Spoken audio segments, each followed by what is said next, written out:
This government meeting is brought to you by Eastworks and our local cable subscribers.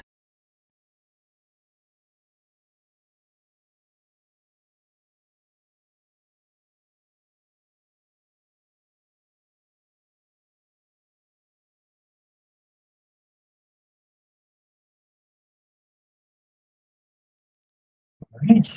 It is 6 p.m. I will call to order this meeting of the Easthampton City Council Ordinance Committee on February 19th, 2026 at 6 p.m. First order of business is I will rearrange for the sake of our new recommended meeting order, approval of prior meeting minutes. Tamara sent them around just before this meeting. Connie, did you have a chance to review them? I did. All right. Then I would entertain a motion to approve. So moved. Second. All right, I have a motion and a second. Any further discussion? All those in favor? Aye. Aye too. Opposed, abstentions? No. All right. Next on the agenda is public speak. Is anyone here to participate in public speak? I see Nancy's joining, so she might have not heard that. We're sort of in the, Nancy, if you can hear me, we're in the public speak section of our meeting. If you came to speak at that section, you can raise your hand or unmute yourself.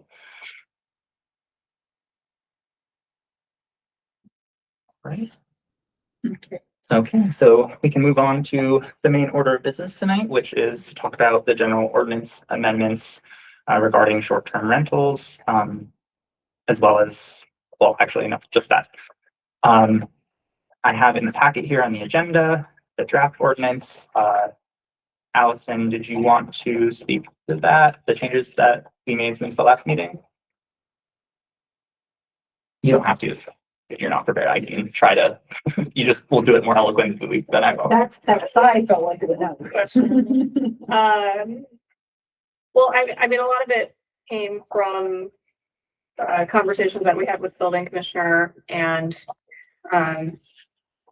Captain Constantine about what they felt was needed at a minimum to create permitting pathways that wouldn't otherwise exist and to have something that they felt comfortable with. So I just tried to capture as much of that as I could. And I think that just sort of boiling it down, we added back in language around requiring the joint inspection with fire, health, and building. We made a note about having a fire protection system that at a minimum included whole house smoke and carbon monoxide detection, because there were concerns about how the building code applies to structures that predate, was it 1970? 72. 1972. They didn't require them. So, we tried to just put some minimums that would give everybody a level of comfort, but that aren't necessarily going to be the minimum requirement in depending on what the unit is. I'm sorry, I'm not explaining that well. I don't know if you want to elaborate more on the table that is going to accompany this and how that might help. Yeah. So, I think what we wanted to do was make sure that the ordinance had, like Allison mentioned, those pathways through enforcement and also sort of setting the basis. I think if we look at section 4-50.5, section C and D, it says the fire department shall have the authority to promulgate and enforce reasonable rules and requirements for the provision and maintenance of fire safety and protection systems, fire extinguishers, informational signage, materials, first aid supplies, and related items in short-term rentals. So that sets the sort of giving them the reasonable authority to set rules and requirements. And then Yes, I'll just jump in. That covers a lot of the specifics that they had asked for that without necessarily going into the level of detail that was initially included, and it just sort of gives them the flexibility to require those things. Yeah, and actually in B, sorry, not C and D, B and C, in every short-term rental, there shall be installed an approved fire safety and protection system in compliance with the current Massachusetts building code or a compliance alternative approved by the building and fire departments, which shall include at minimum a whole house smoke and carbon monoxide alarm system. So that in it sort of, I think, sets up the policy regime that's in place here, where you have a requirement and then you have the alternative compliance. And then we wanted to create sort of a separate document that would notate that and would be sort of a pre-approved alternative compliance that could be released from the committee or the building and health departments, that sort of give short-term rental owners reasonable guidelines of what they can expect through the process. So if you turn to, and I guess I should share my screen while I'm doing this.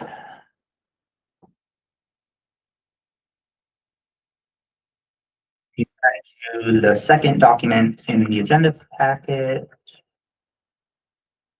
which is this advisory. It tries to sort of lay out all of the rules, including the registration requirements, the capacity, mentioning the provisional registration, but then on the third page and on the end of the second page, it mentions the other rules and operational safety requirements. So the fire safety regarding fire extinguishers, the floor plans, first aid kit, emergency preparedness and contact information. And then it has the mention of the other general rules that are written into the ordinance, like the quiet hours in the parking spaces. And then on the next page, we sort of have, I think, what really clarifies some of the requirement and then the alternative compliance. So we have on the left sort of the different types of potential buildings that could be built. So we have owner-occupied single-family homes, existing owner-occupied duplexes, non-owner-occupied single-family homes, and then it's then broken out by number of days rented. So the owner-occupied homes don't have any max on days. And because they're a residential use, based on the conversations that we had with the building commissioner, those properties would be considered eligible for alternative compliance, which we marked here. The baseline alternative compliance would be a whole house smoke alarm system with carbon monoxide detection monitored 24/7 by a third party. And again, I made sure to include footnotes to clarify things, particularly regarding the authority of alternative compliance, making it very clear that it's completely up to the discretion of our building official. And also that the alternative compliance listed here is the minimum, but it may be increased based on a number of different factors, including, but not limited to, the location, layout, number of rooms being rented, the occupancy, number of fire exits, and fire safety egress. So the additional regulations can be put in addition. And then on the next page, we have the new buildings.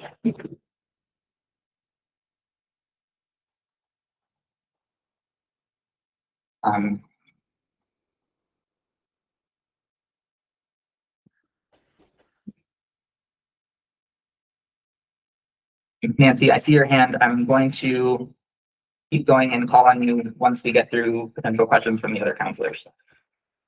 All right, and then at the bottom, we just have the applicable codes and statutes if anyone wants to look it up and look at the specific language. I'll also note that there was a little bit of confusion that we cleared up regarding newly built attached ADUs and newly built ADUs that are built as part of the existing building. According to the conversation that I had with the building commissioner, new spaces within an existing building, including ADUs created within an existing building and newly constructed attached ADUs, would be considered renovations or additions to an existing building and subject to a potential compliance alternative, such as the whole house monitoring system. All right, so that was a lot. And and my brain is a little bit fried from dealing with this for so long, but happy to, I'm sure you're also happy to answer any questions. And yeah. No, I think this looks great and it makes sense because if the building code changes, which could be a few months from now, actually, you know, I mean, it's still kind of, so keeping it separate, but the advisory, I think is really smart. Or that's what it is now. That may not be what it always is. It could change, you know, it's change this, so. Yeah. And that way we don't have to go through this process again through public hearings and really update anything. Yeah, and I think it's important, that even if the code doesn't change, if you're getting appeals court decision or appeals board decisions, Mhm. you know, that also influences these things. So and those happen more often than building code changes. I have one question. There is a code, that NFPA 13D, and I just don't see where it's explained on the sheet. Yeah, so Thank you. I can give you a quick answer. I'm sure Dave could give you a more detailed answer, but NFPA 13D is essentially the standard of the automatic sprinkler system. There are different levels that range from like commercial to industrial to residential. So Okay, I thought it was like a citation, Oh. you know what I mean, like through a document. So that might actually be an important oversight because I think it does show up and it's not really explained. So it might be something worth explaining. To be clear, I may have missed this. So whole house, false alarm system and carbon monoxide detection monitor 24/7 by a third party, that's wired and wireless. Is there a distinction?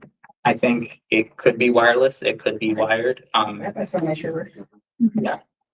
Yeah. Perfect. I think that was a question for residents and hosts, so I think it's clear that that's an option. yeah. Yeah, and I think if we want to add the term wireless here, Mhm. that's possibility too. I don't know that it needs to be. I think a whole house smoke alarm system, and I think that you know that it's wired or wireless. Yeah, when we get a permit for it, in either case, it would require a permit, and then we do a review of that. And for the wireless, has particular standards, can be used in place of a hardwired system, Mhm. even for new work, can be installed. Doesn't require the same level of licensing unless it, that question came up last meeting, like, does it require a permit? Yes, because it's a fire safety system. What sort of license is required? If it's done by a company like ADT, they already should have an S license, which is associated with the fact that they're installing a security system. So it's kind of like they have to be vetted for, because they're kind of like how ice cream truck drivers have to have special licensing because they're dealing with certain types of situations. So licensing for a security system, the people have to be, they have a background check to make sure, you know, the people, they have certain knowledge about how the system works. They can get back into houses that they've wired. So it's around that. But as far as if they just did a straight up smoke detection system, wireless, nothing in particular required, except they probably already have the security license. If they put any security features into it, then of course that would be required, but anyway. Yeah, perfect. Thank you. I think it's, like I said, it was a concern of residents, so I just want to make sure that we meet their needs. Any other specific things? I guess the other part that we know what residential R3 is, but if someone was new to the whole process and was looking at this, I think just at the bottom, having an definition of that along with a definition of NFPA 13D would just be helpful to, and also transient R1. Mhm. Mhm. Totally doable. For the transient R1, the max number of days rented, is there anything that we should put there? I'm not sure. If David, do you know if lodging houses licensed through the state through like the lodging house license on the number of days that they can rent? Oh, if they're licensed through, what is it, 21, whatever, 33, yeah. Yeah. No, Okay. no, they're lodging house. Mhm. All right. So maybe I can just put no max there. Yeah. But if you have, I mean, nuance that, if you have a lodging house that's being used as a short-term rental, then these things would apply, but Right. if they're licensed through the state as a lodging house, I don't know why they would be then saying, well, we're a short-term rental. Right. But they can take bookings through however they want, Right. doesn't matter. Are you guys good with me opening up questions on from the public? All right. I appreciate all the work that went into this table. I know it was a lot to get it into a systematic, formatted way that answers all the questions. So I just wanted to say that. Yeah, it is really good to see all of that Yeah. information, that you did a great job on this. Mhm. That's Appreciate that. really good, yeah. Yeah, well, I learned a lot through the process, and I think that just even, it was a worthwhile exercise, even just figuring out how the state law and CMR and all of that connects. So I appreciate you helping me with that and clarifying and, taking my 5-page email and writing very detailed responses to everything is very appreciated. Well, that kind of thing always helps me too, because anybody really, you said it, worthwhile exercise, I just look at that as like, yeah, it took hours, but you go, well, it's worthwhile because it helps you organize in your head all of this stuff that's just random. I mean, I deal with it every day, but trying to put it in a form to help other people who don't, it's like, you just discover so many different facets that are just confusing, so. Good. All right, Nancy, your hand is raised. Did you want to ask a question or give comment? Yes, I first just want to say that I'm a short-term rental owner, and that we were misinformed and told that the meeting wasn't starting until 6:30, so that could be why there is not much of an attendance from the short-term rental owners. I just wanted to throw that out there. And then the other thing that I wanted to ask about was the advisory attachment. Is that going to be reviewed by the city attorney for their opinion as to its accuracy on the law? As far as I'm aware, we're sending this entire packet to the solicitor just to, to double check that everything is in line with MGL and that we're not stepping on any or stepping past any red lines there. Because I just know that this is a very gray area and there's many different interpretations, and I see some things that don't quite line up with some of the stuff that I heard that was given to us in terms of a flow chart. And so some of them seem a little bit different, and I just want to make sure that it does go by the city solicitor and ensure the accuracy of the interpretation of the particular laws. Yeah, that's definitely our intention, is to make sure that we're clarifying the existing regulations and also making clear what we're putting in our ordinance as well, just so short-term rental owners have a very clear picture and it's in plain language and it's really easy to understand. Thank And you. I'll also add to your concern or to your point about the timing of the meeting in the future. The single source of truth on that is the city website. So the agenda would be posted on the city calendar and it would show the time of the meeting. So definitely in the future that'll be like where the official time is. All right, is anyone else in the room or online here to give comment or ask any questions?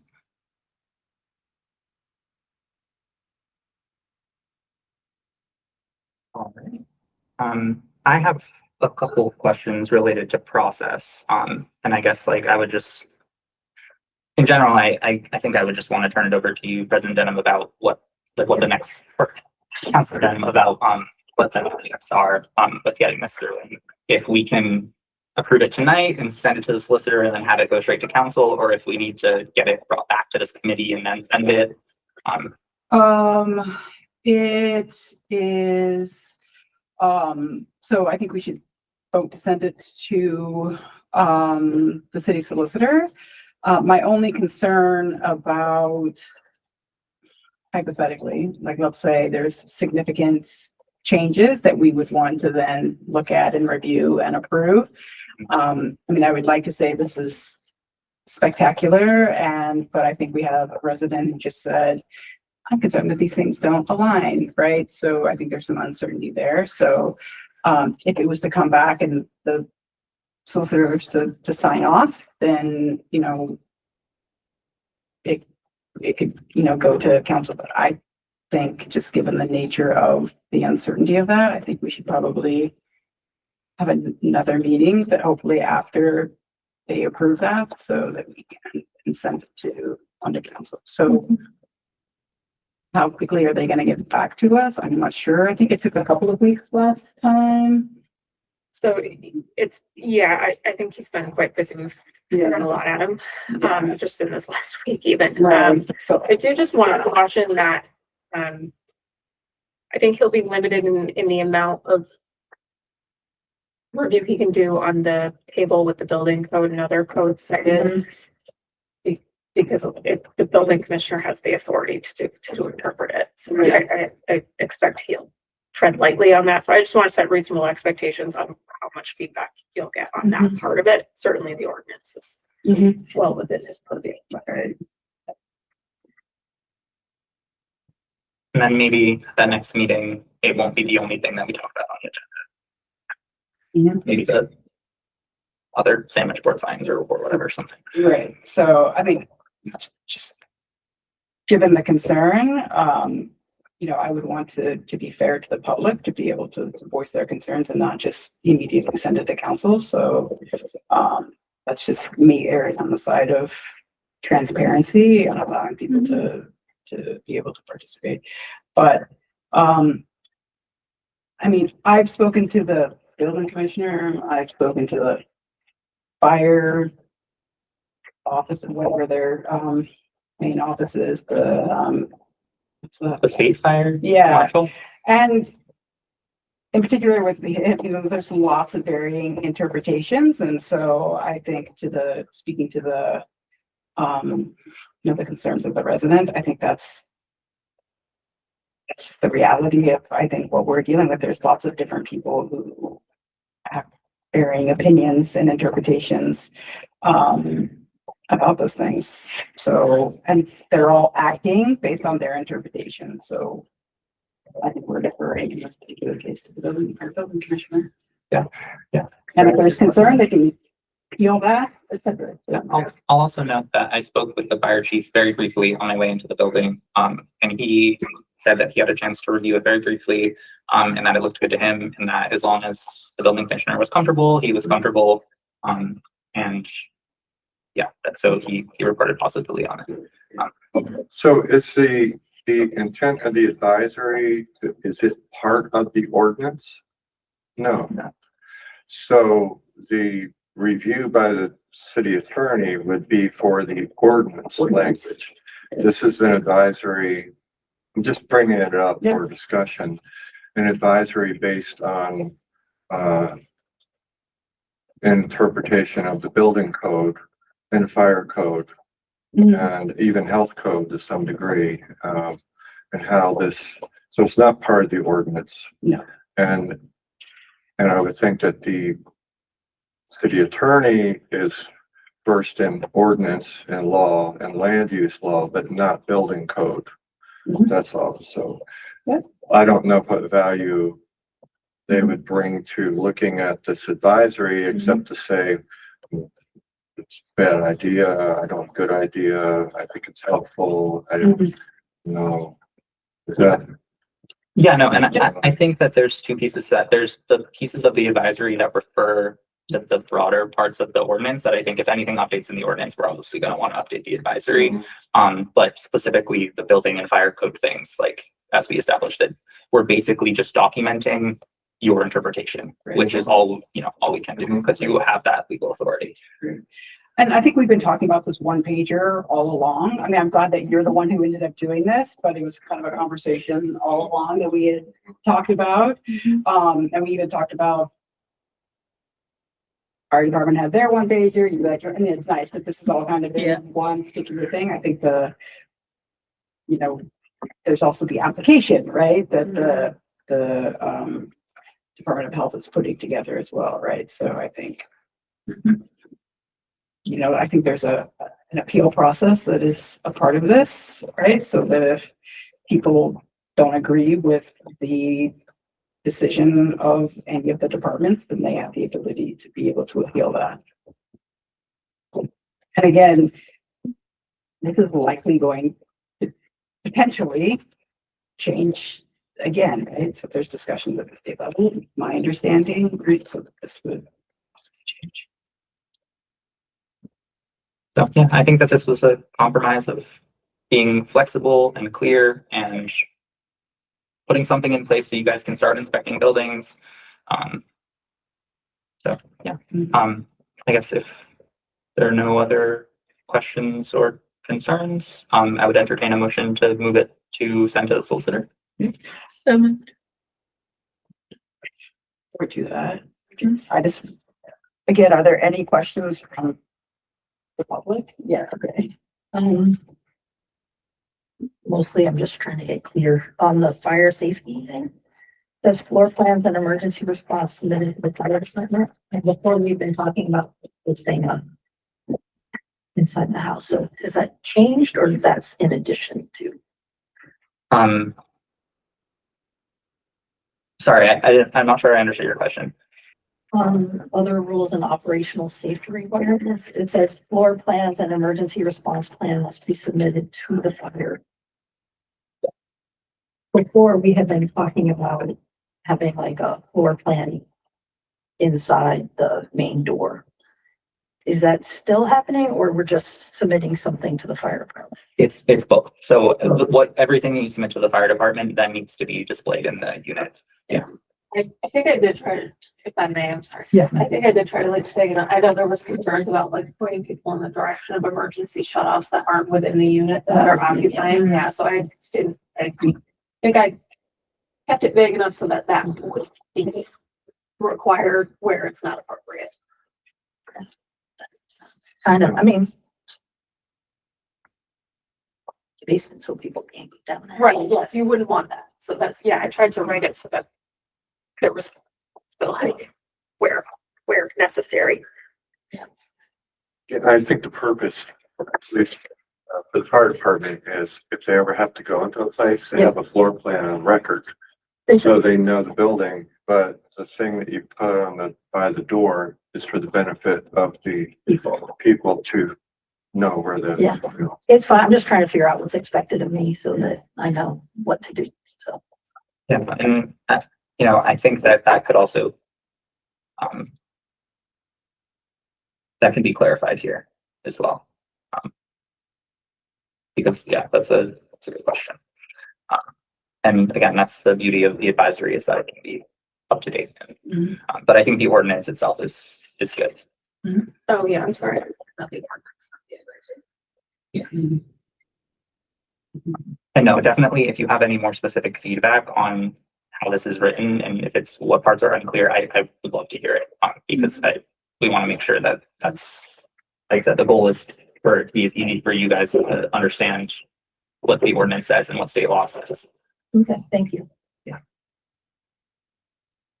We did get an email earlier. Oh yeah, briefly. I was headed out the door, but I did see that. So there's just some suggested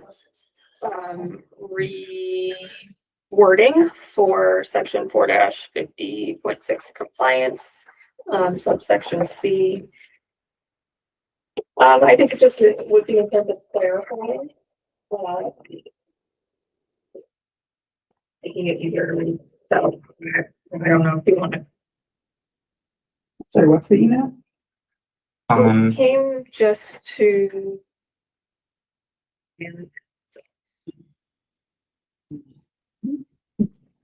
So it's just a clarity change.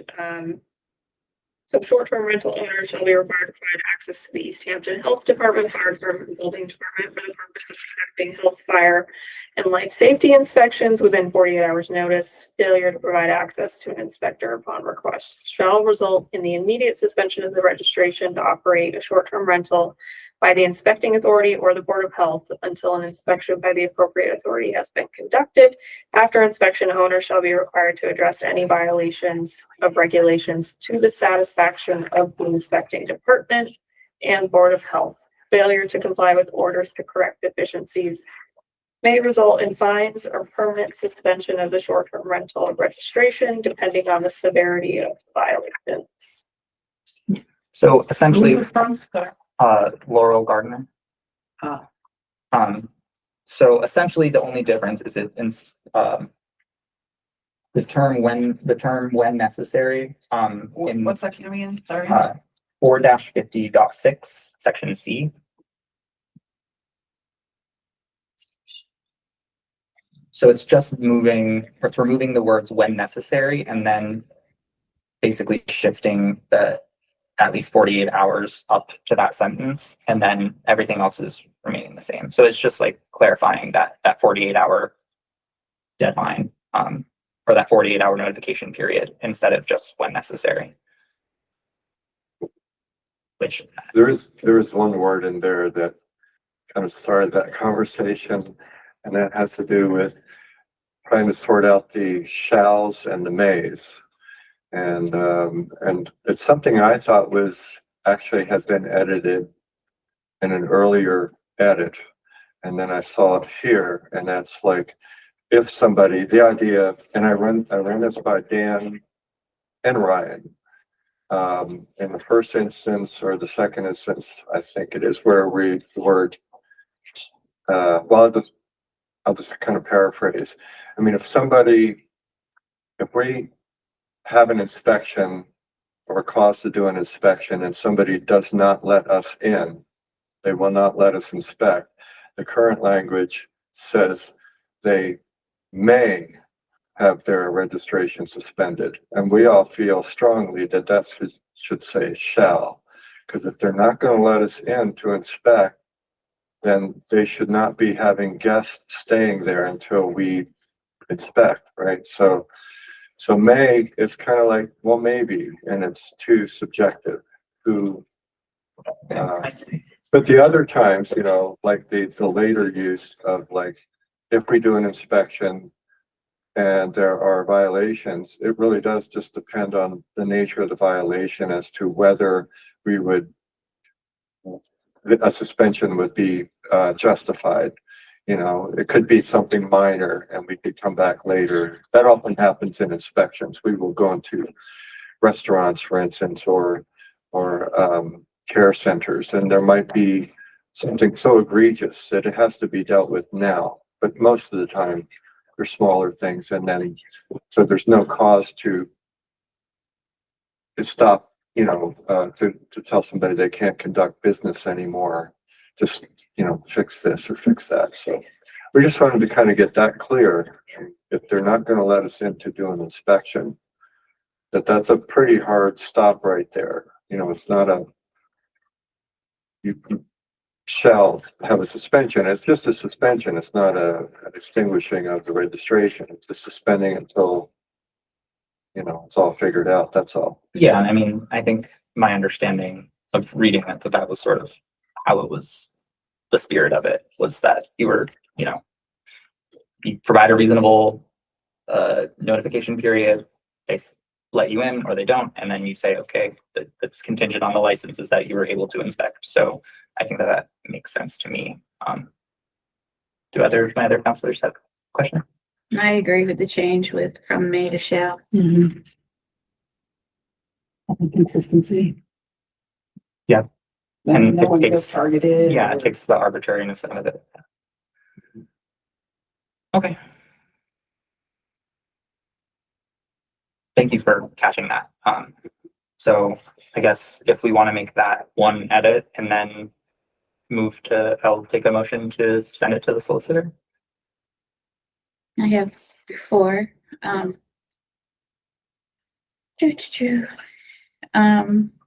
starts by, I just want to make sure we're saying that it provides access to the Easthampton Health Department.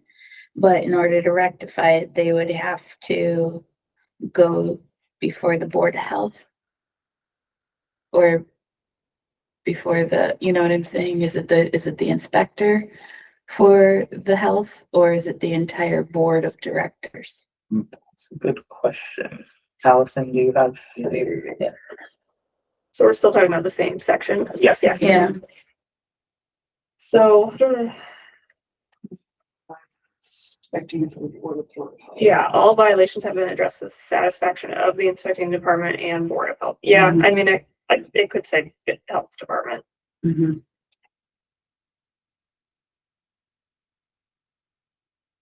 I don't know if you feel one or the other or not.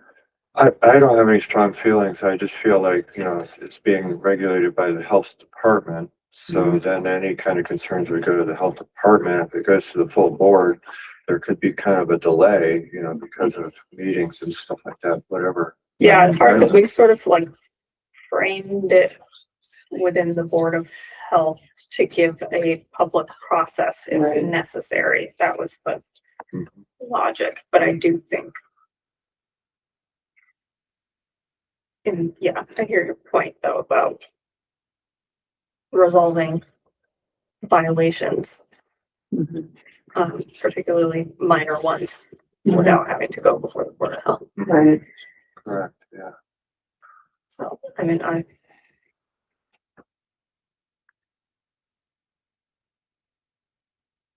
Okay, I mean, I'm happy to change it to Board of Health or Health Department. And again, I think the more that we dig into this, the more I'm agreeing with Councilor Demo about having another meeting just to finally approve this after it goes to the solicitor, just to iron out any of these small things. But based on those concerns, Allison, do you feel comfortable making those edits? Yeah. Okay. Okay, here's where I have where it says, Are we in the same section? Are we? yes, shall result in the immediate suspension of the registration. I think immediate suspension versus permanent suspension are slightly different language, and I think it's a temporary, like an immediate temporary suspension versus just saying the immediate suspension. Because when I read that the first time, I thought that meant like, that's it, you're immediately done. Like you cross the line and you're done. But if I said immediate temporary suspension, I would be like, okay. well, I think revocation is you're done. I don't know. I guess I'm just. But no, when you're suspended, you get to go back. But the whole process there is to say like it's a pause, and then the person would have to do all the things to address the violations, and then the failure would be a permanent suspension. But I just think immediate suspension in my mind is just vague. That's all.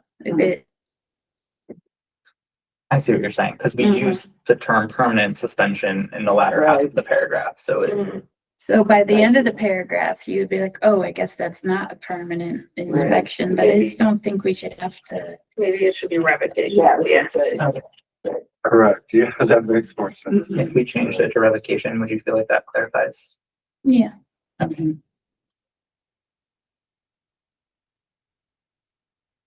And then the other part was that if we're saying that the short-term rental owners shall be required to provide access to the department, the Easthampton Health Department, Fire Department, and Building Department. And then we're saying we're gonna change that to the Health Department. I think it's too much, because we already say to the satisfaction of the inspecting department. and the health department. That wouldn't make sense. It should just be get rid of and the Board of Health. Just change it to departments. Yeah, or to the satisfaction of the inspecting department. That's all. I think it includes the reference to the Board of Health / Health Department because they're the ones that oversee the registration. Right. So it's technically Okay, so- within their jurisdiction. Okay. It's more of like an administrative issue. That's how I see it. Mhm.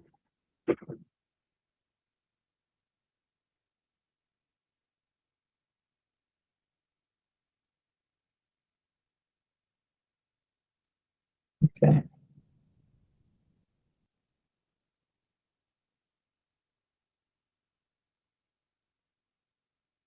All right. I guess I would want to open it up because we have a couple more people in the room. Do you guys have any comments, concerns, questions?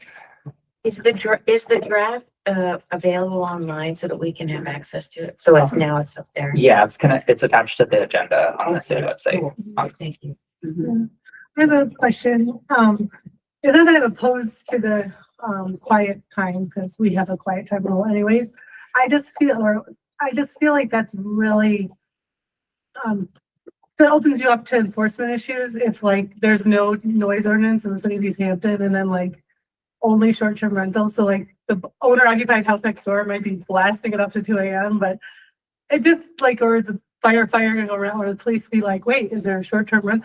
Like when it just feels like it's opening it up to like a can of worms that doesn't feel maybe like equitable or even enforceable.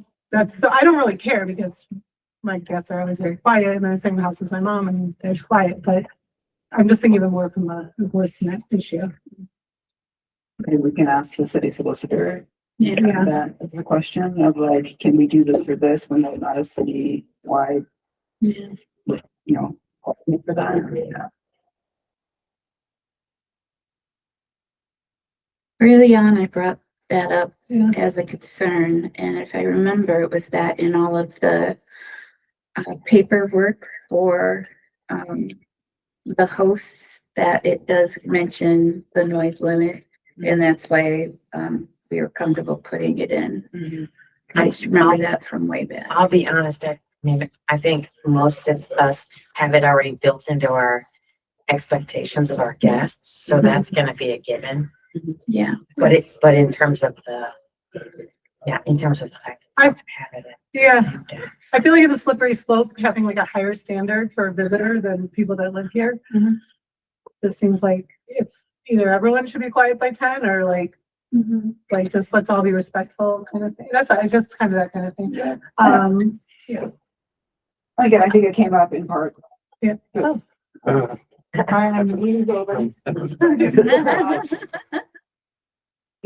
Police remember going back to the same house again and again and again. And so they wanted something that they could say, hey, Yeah, yeah. because it was such a persistent and pervasive. right. Yeah, but I just love Right. that one house, Yeah. which if it's any Yeah. house having a party. The other thing I was thinking about just from a legal standpoint is the LLC versus corporation, just because I see and I'm behind the whole reasoning for that. We don't want non-humans or large conglomerates buying things. But the truth of the matter is an LLC can be very large and I own a corporation and it's just me and like, it doesn't make very much. So it's really just how any individual chooses to register their business with the state. So I'm just looking at that. I don't know if there's a better way to make sure it's not corporate entities. It's just, it doesn't.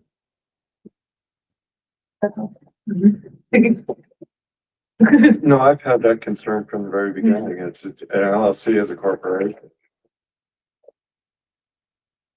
Bringing that up. Yeah, it's just more of we want humans that are invested owning it, so. No, I'm not saying I don't want LLCs, I'm just saying like the bar corporations. Like I just think you should go to the human ownership nature versus. Cause I could go, when you and I go on and organize a business, we could click, I want a corporation or I want an LLC. And either way, it's just, like, I own both. In both cases, it's just me, the individual, so it doesn't, I feel like both could own a house if it's just related back to the individual. That's just how they organize their taxes, basically, the business structure for taxes. So I just don't know when you register as a corporation, like the accessibility of who is a part of that corporation. I can tell you because I've done it. It's just like A public record. you can just go online and Yeah. see exactly for Lists both. all the- I look list them up of- all the time, corporate lookup, I have to Yeah. for my work, and yeah, they're I organized. would just allow both, but keep that natural person Yeah, stipulation, because otherwise it's really just what box we check when we're organizing they're both corporations. And someone from the planning board had mentioned that to me as well. I had reviewed this.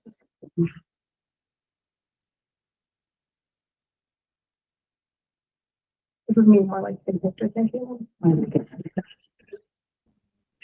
Yeah.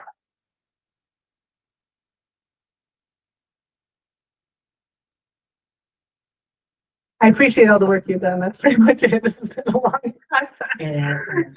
So I think it's gotten in a really We're good rolling place. up onto the anniversary of it starting. We're gonna have cake. Oh, good, yes. Yeah, I feel like there's been a lot of time and attention put into something that didn't that complicated at first. I've never been so eager and excited to hang out with council people. Yeah, we'll have champagne and I've cake. learned a lot. Yeah, and we made friends in Lennox. Oh, yeah, and Lee. Oh, Lee. Lee. Oh, that's what I meant, Lee. Yeah. Friends with Lee, yeah. Other questions? Thank you for those. Yeah. Very good questions and comments. Anyone else? Anyone online? John or Nancy? Or Nancy, did you want to unmute yourself? Yeah, thanks. The only thing I'm just, as we're going back over and over this 48-hour issue, it just, as a short-term owner, 48 hours, I mean, that's, if somebody's staying there for 3 days and that's it, and we are notified that the 3 departments want to come do inspections while those same guests are there for their vacation, it's just a hard thought that they have to go through, and if I don't, I get suspended. I'm just trying to think out loud here. Is there any alternative to that? Yeah, so I'll answer from my immediate memory of the last conversation we had, and Dave, you might clarify after this, but it was my understanding that the building department and health department is happy to work with the schedules of short-term rental owners, and like the 48-hour deadline, as long as you respond and you say, hey, I'm renting to someone, here's when you can come in between rentals, and it's within a reasonable time that they feel comfortable with, I'm sure that there wouldn't be a problem.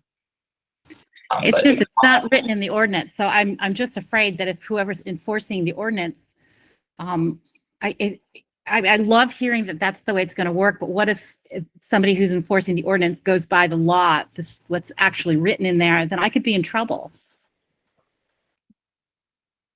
my understanding of the way this is laid out at this point is that people would register, then there would be an initial inspection by health department, building department, fire department.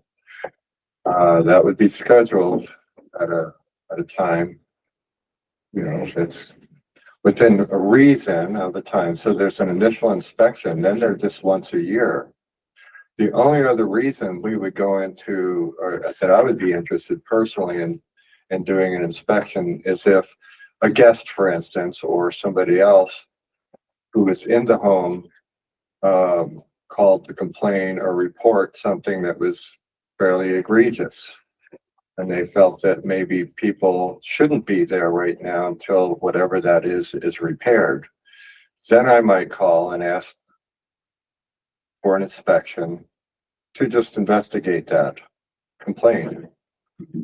We're not just going to, I would never just call up and say, hey, I'm giving you 48 hours notice. I want to come in and inspect your home. That's not how it's laid out. That's not what we do with any other properties that have annual inspections. This is just an annual inspection. And the way that would go is if there are any concerns, we list those concerns. We ask that they be addressed within a certain period of time. If there's anything really seriously out of amiss that would make it unsafe for somebody to stay there, and we would say this needs to be repaired before you can use this. Anybody can stay here. We're not just going to surprise people and out of nowhere, you know. Yeah. It's not how it works. So this inspection is specifically, it's the annual inspection, and then also if there were additional complaints that might bring you. Yeah. Okay. Yeah. Nancy, does that help clarify things a little bit? Well, it certainly helps as long as David is the one going to be doing the inspections, but what if he's gone, there's somebody else, they could decide that the yearly inspection could be on a specific date, and then give me 10 hours notice or something. It's just, it seems like it's a little bit difficult.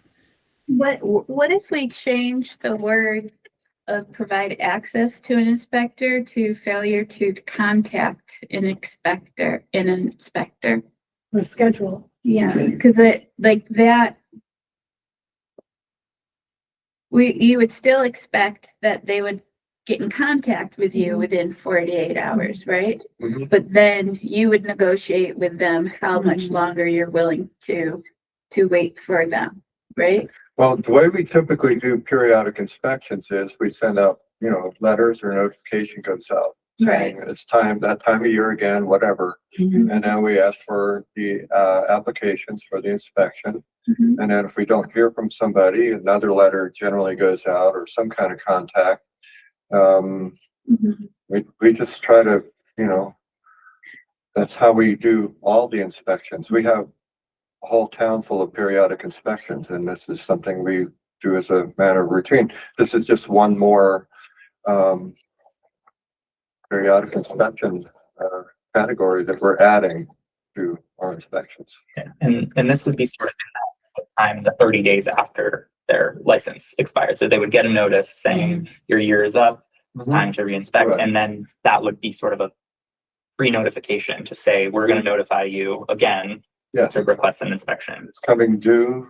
We send out something in advance, hopefully to create enough flexibility to have the inspection done tomorrow if they're available, you know, and to work with the schedule, just to get it done before the certificate expires. So, My understanding of C was that it's not for like the annual. That is like if there's a problem, Right. Okay. we can't get in 48 hours. correct. Yeah, if there's a complaint, But there's the something serious Yeah, happening. the we need to scheduling get of the it right. annual is, the annual joint inspection is, it's different section. Okay. So this would only be complaint driven, not Right. annual. Okay. Yeah, the That- annual is scheduled. Yeah, correct. So to your point, so failure to schedule? Does that make more sense? Is that what you're saying? Yeah, but these are unscheduled. No, I know. So what I'm saying is failure to schedule access to an inspector upon request and after at least 48 hours. But you still unflagged. Oh, It might not go in 48 hours. Right, I might not go in 48 hours, but I Yeah. schedule, Yeah. I like, but she doesn't, so I don't just because what if the building official says, all right, I need to get in there like yesterday because for the health department, because there's no hot water. Uh-huh. And Correct, the yeah. person that says, well, I can't schedule it till next Friday and it's Monday. It's not okay. No, Well, 48 hours is Wouldn't- like because of there's a problem. Would that not be covered in the parentheses that except in cases of emergency involving the safety of It human life or would, the but that's protection? removed in that revised language that we talked about. Okay, so we definitely don't want to remove that. Right. That's my- Yes. I'm also just thinking that if I was staying there and I didn't have hot water, I'd be like, deuces, I'm out. I want my money back. Right, But I right. would make them wait for. Mhm.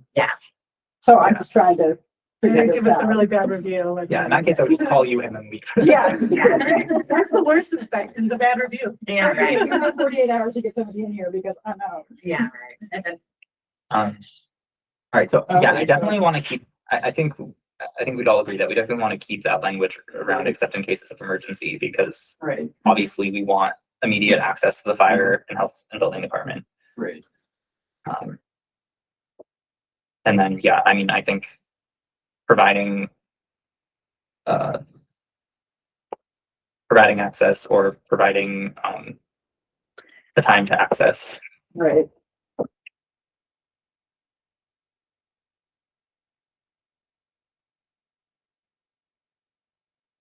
I don't like the word, like, it's, Mm-hmm. I still don't like it. Failure to, why would failure to contact an inspector? Is it because the whole aspect of accessing the house would be lost in that translation? Well, it just adds timing. So if you contact them within 48 hours, but you're still not letting them in, it's just a way around it, you know? Mhm. What if it just said failure to provide or schedule access Yeah, I think that Yeah, that, yeah. yes.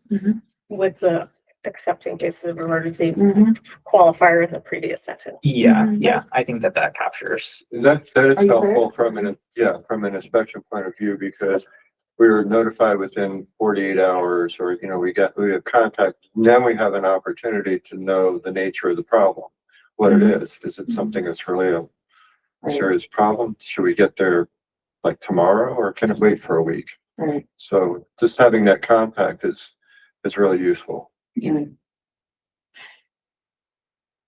And just to be supportive of our host in the room, I would think that they would want to be on top of these things. And I would not rise to the level of, Yes. there's a, I have a Major feeling that the concern people who of- would have a problem with Yeah. this are not here. Yeah, usually even, I know there's been a couple of things that have happened this winter, frozen pipes and stuff. Usually we're on the phone with each other saying like, I got a frozen pipe, can you take? Can you help my guest? Yeah. I think that I think you're gonna be pleased with the amount of oversight we all have on our properties anymore. maybe you should read the ordinance. Yeah, stop with all this. Getting you ready. That's right.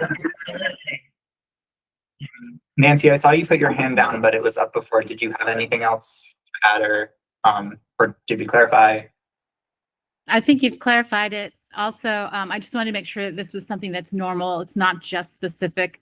The 48 hours isn't just to the short-term rentals, but this is like typically what they do in inspections. Do they usually only allow the 48 hours? Is that normal? Good. If, no, that would be a good question for the health department, because I know that they'll go in and do an emergency condemnation in situations that are where a pipe burst and there's no water or electricity. Yeah, they can, 48 hours isn't even that. I mean, that's more time usually. They hear about a situation, they go in. Fortunately, I'm not faced with things like that. So, the only time I'm called out is if a car runs into a building. I'll have to go out and make sure it's not in danger of imminently collapsing, and I have access to the property without permission to investigate that. So stuff like that. Sure. Thank you. John, did you have your hand up? Yeah, I'm sorry. Because this was a little bit last minute for me, I'm sort of at work, and I was in and out. And I just wanted to understand the part that you guys were talking about previously with the LLC corporations. And I didn't get to see the wordage of that, the way that is spelled out. But is the basic gist that, okay, there it is. Yeah, it's right here.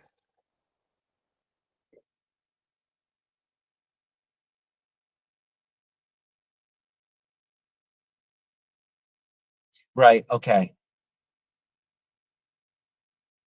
Oh, that's interesting. A natural person. Mhm. Yeah, because again, mine is an LLC and it is just me. And I also I didn't know if you had anything in there, but I live on the property as well. So it's owner occupied. Yep. So as far as I'm aware, the owner occupied person can have a short-term rental on their property and then also another one on another property. Even if it's an LLC. I don't know if, I mean, you would have to get a separate license for the same LLC, but you would need two licenses. But yes, the LLC could own them as far as I'm aware. Yeah. Okay, great. And I'll look at this deeper later. I just wanted to see if I could just get the gist of what that was about. Okay, thank you guys. All right. I'd make a motion to move this to the solicitor, asking for clarification on all of the different points we made tonight. Second. All right. Motion in a second. All those in favor? Aye. Aye. All opposed? All no extensions? All right. Two passes. Yeah, thank you guys. And I just want to thank everyone for your patience as we've done this process and patience as we've had turnover with a new council and a new chair. Yeah, I'm glad that we can move forward with this. So thank you. Thank you. Nice job on your first big. All right, I will entertain a motion, or actually, no, we should set the next meeting. Maybe. Well, we can set another meeting. I'm not sure how long it's gonna take to solicitor the conflict. They've got a lot of. Yeah, I just know that we have other stuff that we Yeah, need so we to have other start. stuff. You have Yeah. to do that. I still know that we'll have. Okay. That's my. All right, so if we start, maybe, So can I make a recommend or suggestion? sure. So if hypothetically we were to get this back, which we may not, if we were to meet on the 17th, we could vote on it and send it. No, we couldn't do that because St. Patrick's Day? What I about, lied. what It about doesn't matter. Thursday, the 12th? That works for me.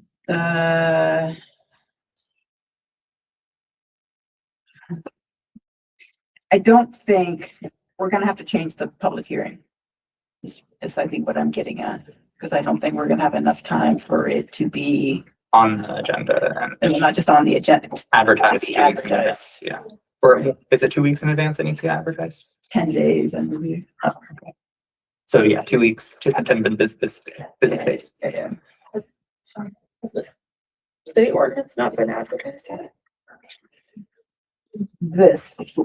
We have, Hasn't had a public hearing yet, I mean. it's not, yeah, so we haven't. Does the advertised it. zoning did No, the No, zoning we hasn't haven't. either. So they're together, for the short-term rental? yes. We did. I did, I paid for it. Oh, actually, no, I didn't pay for your council one, but you got, yeah, it was a public hearing. It's been continued. Yes. Yeah, you don't have to renotice it. Oh. I was told that we-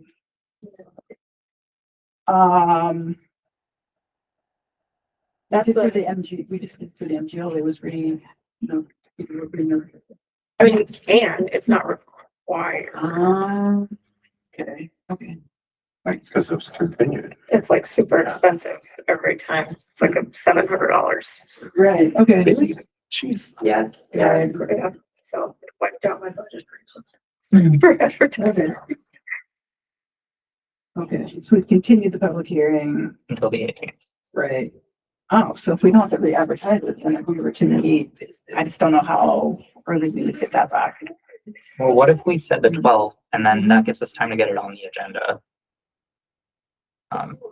For an amended agenda. Yes. Alright. Because I can do that. Okay, yes, if we were to say the 12th. At 6? Yeah. The problem with Thursday, this is where I run into problems. Yeah, it's student meetings. But also there's a housing partnership meeting that night. I don't know. No, there's not. Sorry, I'm in the wrong month. My bad.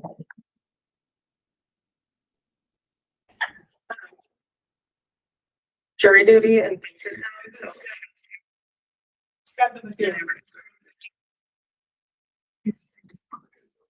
6:30. 6 would be fine. Yeah, 5 is hard for me too, because it's right after.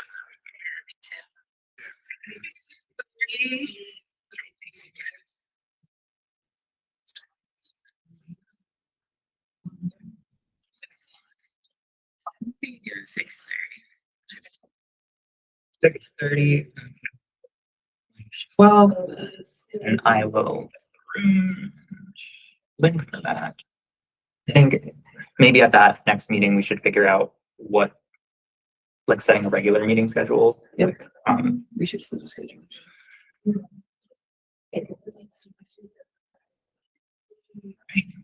So next meeting is March 12th at 6:30. I will entertain a motion to adjourn. Second. All those in favor? Aye. Thank you, guys.